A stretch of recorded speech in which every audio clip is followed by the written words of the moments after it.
Salam alaikum chers étudiants, chères étudiantes, j'espère que vous allez bien.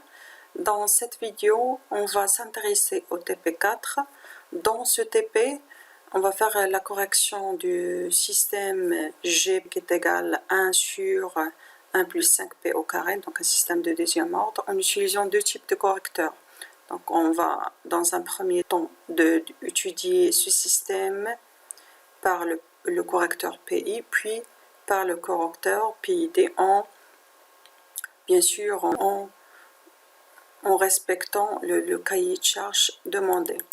Donc le cahier de charge, le premier cahier de charge demandé, c'est de corriger ce système pour avoir une marge de phase qui est égale ou supérieure à 45 degrés, avoir une erreur de position nulle, l'erreur statique, c'est-à-dire pour une entrée en échelon, une bande passante qui est supérieure ou égale à 0,4 radians par seconde.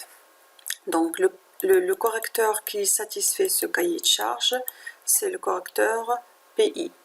Donc il y a comme fonction de transfert, c'est en fonction de P égale à K fois 1 plus TI, P sur TI, P. Donc vous avez deux paramètres à régler, le K, la constante K et TI.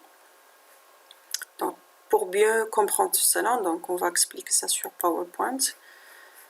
Donc on cherche à corriger le système G en respectant le cahier de charge demandé. Donc on a dit que le correcteur qui satisfait ce cahier de charge, c'est le correcteur PI. Pourquoi? Donc parce que ce correcteur permet d'annuler l'écart statique pour une entrée en échelon. Et aussi, il permet aussi de rejeter la perturbation s'il est placé en amont ou bien avant le système à corriger. Donc on a déjà vu cette caractéristique dans le dernier TP, le TP3, dans la partie similique. Donc ici, pour ce correcteur, on doit régler ces deux paramètres, TI et K. Donc comment les régler? Donc on va suivre certaines étapes. Donc ici, pour avoir une marge de phase égale à K ou bien supérieure ou égale à 45 degrés, donc une marge de phase de 45, ça va vous donner phi en oméga 0 qui est dans les arrêts décibels doit être égal à 135 degrés. Donc on va, pour mieux voir ça, donc on doit aller à MATLAB et tracer baud. Donc on va suivre ce qui est demandé. Donc il demande de tracer sur MATLAB le lieu de baud de G en module et en phase bien sûr sur l'intervalle de 10 puissance moins 3 à 10 puissance 2. C'est-à-dire qu'on doit utiliser log space de moins 3 à 2, donc avec plusieurs points. Et donc j'ai préparé déjà la fonction de transfert. Vous avez une fonction de transfert qui est égale à 1 sur 1 plus 5P au carré. Donc j'ai utilisé conv, donc j'ai sur le numérateur 1. Sur le dénominateur, j'ai 1 plus 5P au carré, donc deux fois. J'ai utilisé conv. Donc pour baud, donc je vais préparer figure 1. Baud de G virgule oméga avec grid. Donc je lance la simulation.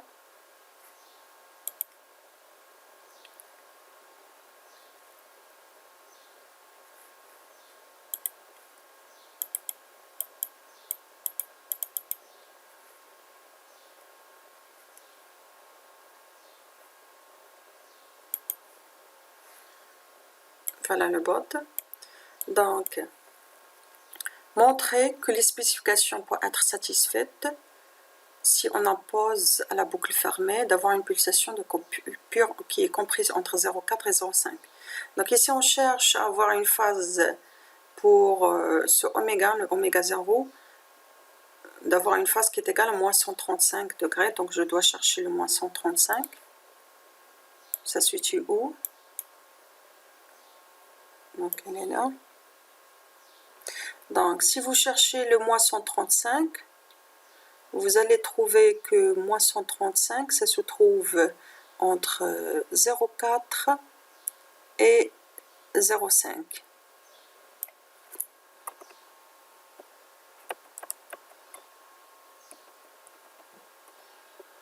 Donc pour répondre Donc, à cette question, c'est-à-dire pour répondre la spécification d'avoir une marge de phase égale, supérieure ou égale à 45, donc je dois avoir le oméga, la pulsation de coupure, la bande passante doit être entre 0,4 et 0,5. Donc on choisit d'avoir une valeur de 0,45. Ici, graphiquement, on a trouvé que oméga 0 se situe entre 0 et 4 et 0,5 radians par seconde, bien sûr. Donc on va prendre oméga 0 égale à 0,45. Vous avez comme pente moins 1, 0 et comme phase 0, moins 180 degrés.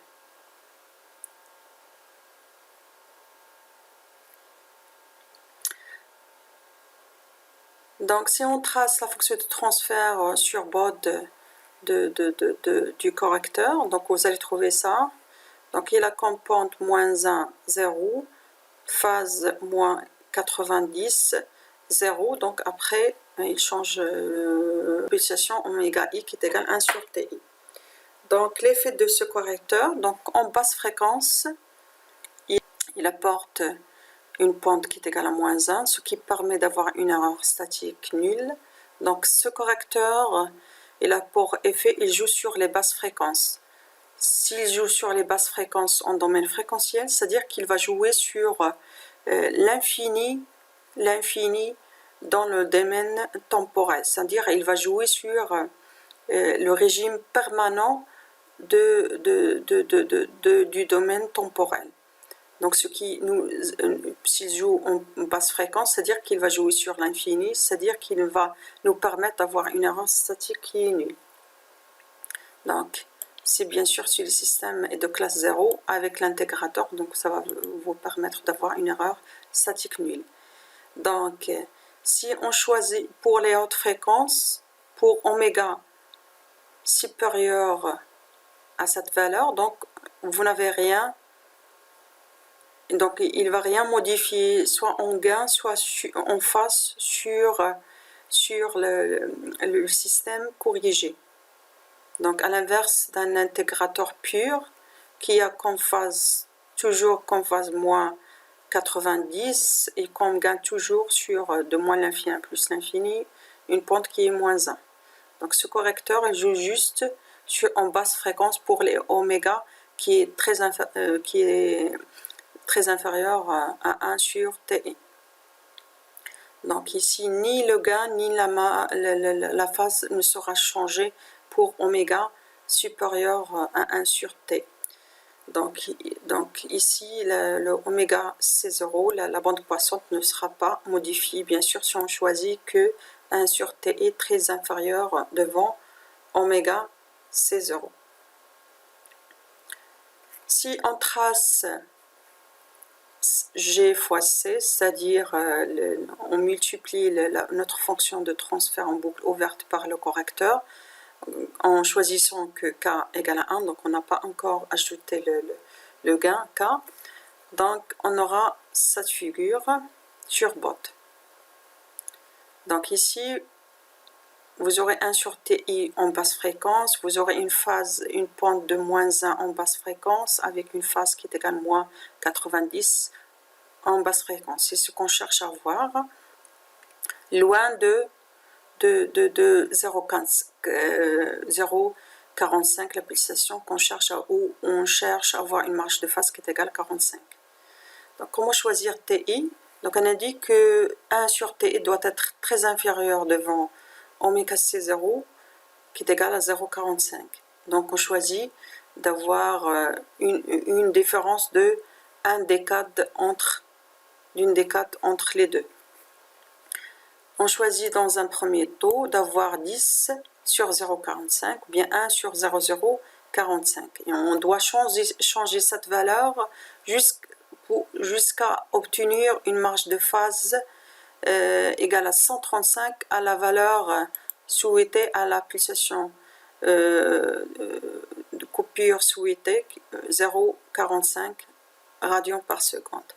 Après cela, donc, dès qu'on obtient le TI, qui permet d'avoir une marge de phase égale 135 à 0,45 radians par seconde. On passe au réglage de K. La valeur de K doit nous permettre de ramener ce point à 0 décibel, c'est-à-dire de ramener cette fonction de transfert, parce que K, lorsqu'on multiplie par K, une valeur qui est positive, ça ne va rien changer sur la phase, ça va changer sur le gain. Donc on doit translater ce point vers le 0 décibel, tout en vérifiant bien sûr qu'on a la marge de phase souhaitée, donc tout en vérifiant margine, on ajoute margine du système corrigé. Est-ce qu'on a obtenu vraiment une marge de phase qui est égale à 45? Sinon, on doit rechanger K jusqu'à l'obtention de cette valeur. Donc on passe à MATLAB pour mieux comprendre.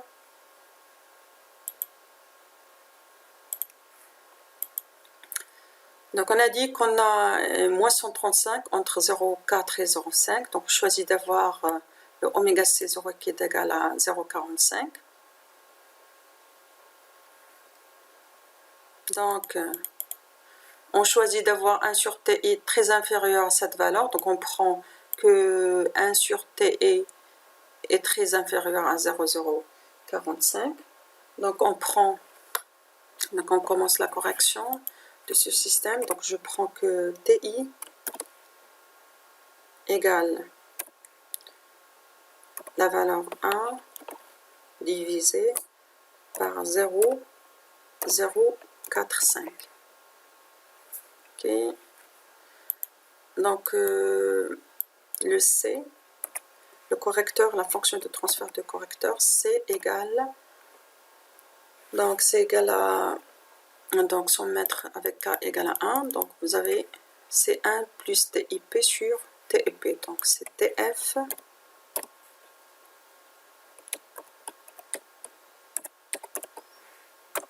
Donc 1 plus TIP, c'est-à-dire que vous avez, donc je prépare, place, donc j'ai ici TI, espace 1, et en bas sur le dénominateur, j'ai TI, espace 0. Donc notre système corrigé, donc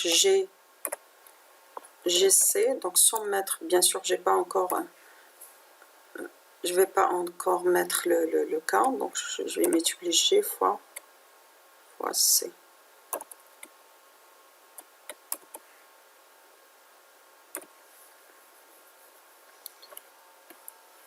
Donc, et on va tracer le système corrigé.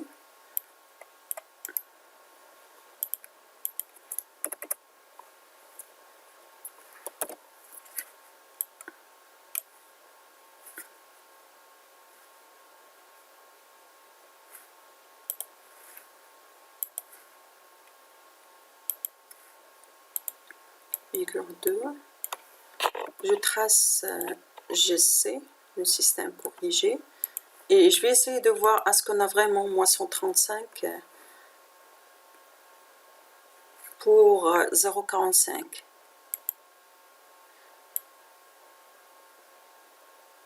Donc pour 0,45, non, donc j'utilise ça. Donc j'ai à peu près une valeur de moins 138 degrés. Donc cette valeur n'est pas suffisante, je dois la rechanger. Donc ici, sans à chaque fois examiner le board, je vais utiliser la commande comme ça. GM par exemple, le gain, la phase,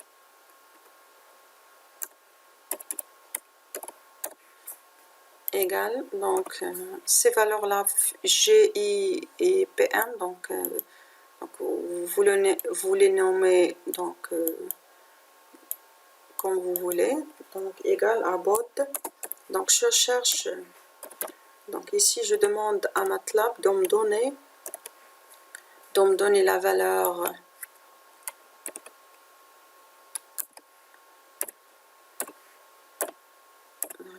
G de la fonction de transfert, donc de donner le gain et la phase pour oméga égale à 0,45. Donc sans à chaque fois chercher sur bot, comme ça. Donc ici j'ai une phase qui est égale à moins 138. Donc à chaque fois je vais changer la valeur de TI et voir la valeur. Si, donc j'y dis que j'ai moins 135, je vais m'arrêter. Ici je dois, pour mieux vous expliquer, donc ici tant que 1 sur T est plus proche de 0,45, donc j'ai l'effet, donc j'ai une phase qui est ajoutée à cette valeur. Donc je dois éloigner 1 sur T et de 0,45, donc je dois encore diminuer cette valeur.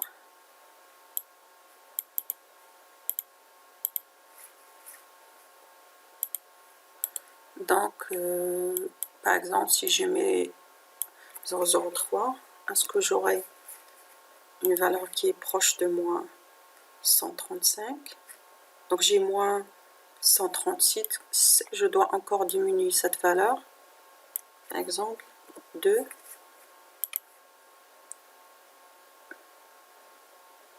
Oui, donc j'ai une valeur de moins 135, donc je garde cette valeur. Donc après le réglage de TE, je dois passer au réglage de la valeur de K. Donc j'avais dit que K doit translater cette partie vers 0 décibel. Donc je donnerai une translation de la courbe de G fois C vers 0 décibel. Donc le nouveau système corrigé, donc ça va être K fois. Donc je dois examiner le quoi égale K. Donc je mets le K ici.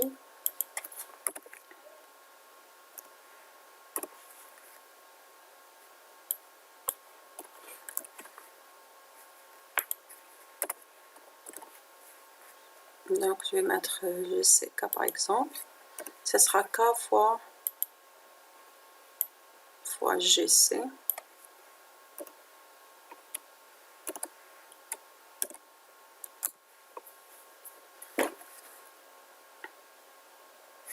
Donc avant, donc je dois chercher K, donc sur la courbe. Une fois que j'ai réglé moins 135, je dois examiner où ça se trouve le 0,45 ici.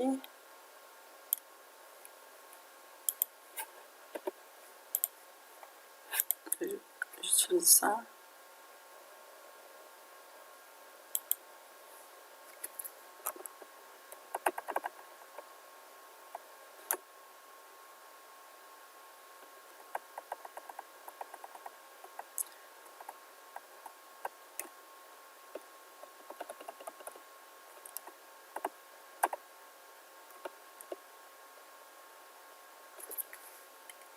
Donc juste à peu près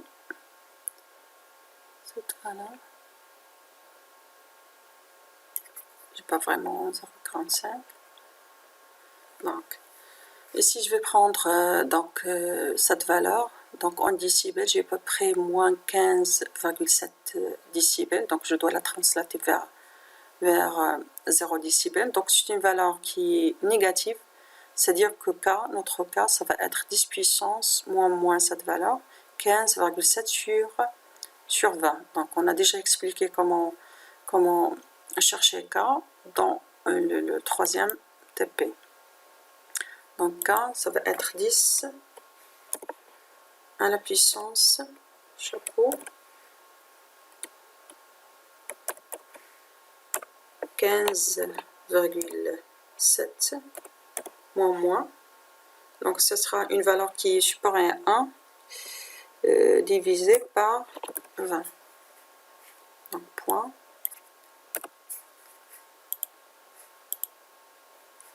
Et je multiplie et je trace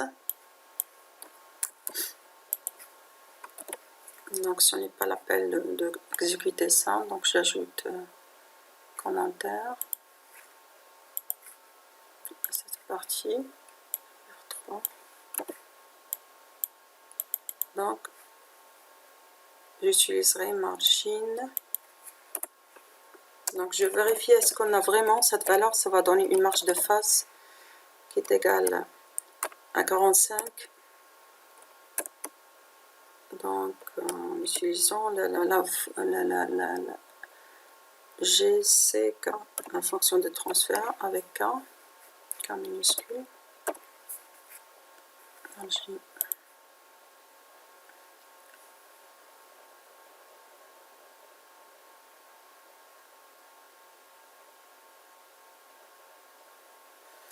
Donc ici, j'ai une marge de phase qui est égale à 44,6, donc c'est inférieur à 45. Je dois encore changer la valeur. Cette valeur, je mets par exemple 15,6 par exemple. Et je réexamine à chaque fois est-ce qu'on a vraiment une marge de phase. Donc c'est 40,9, c'est pas encore la valeur cherchée. Donc je mets par exemple 15,5.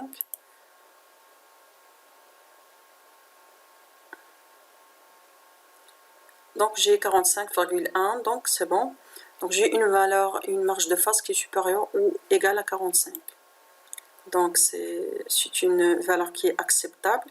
Donc ici vous allez avoir, donc ici j'ai TI qui est égal à 40, ou bien 1 sur 0,025, le K qui est égal à peu près 6. Donc dès que j'ai les spécifications demandées par le cahier de charge, je passe à l'étude en boucle fermée. Donc je boucle, donc j'ai F qui est égal à feedback, le système corrigé, c'est-à-dire GCK, virgule 1. Donc j'utilise un retour unitaire. Donc command directement, figure, je trace la réponse indicielle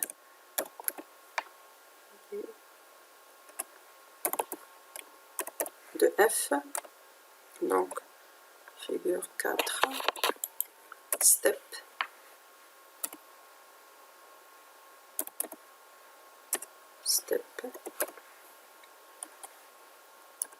F,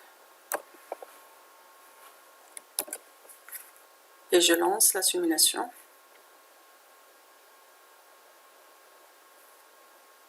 Voilà le système en boucle fermée. Donc ici pour chercher, donc on doit chercher, donc il suffit de le tracer sur, par exemple, sur 100 et 150.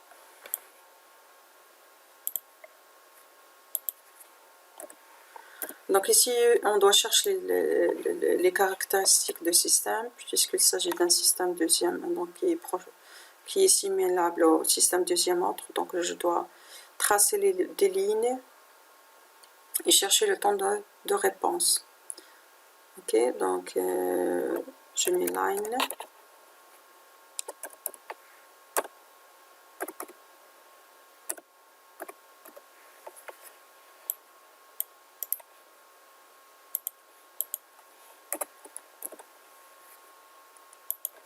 Par exemple 0, 100.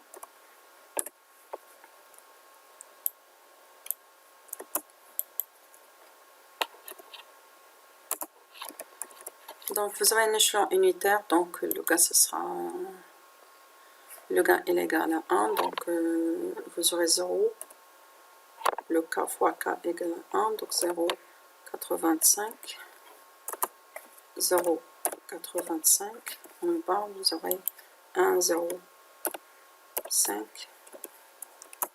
1,05.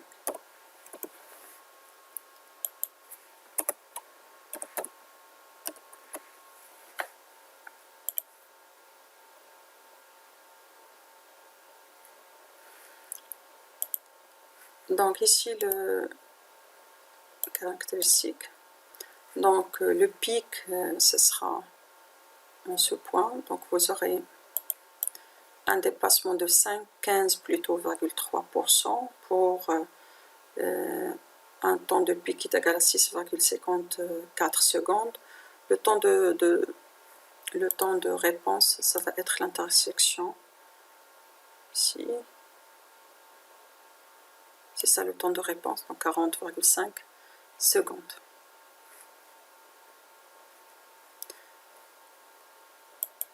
Donc c'est ainsi que cette partie prend fin. Donc dans la deuxième partie, on va s'intéresser à la synthèse avec le deuxième correcteur, avec le correcteur PID.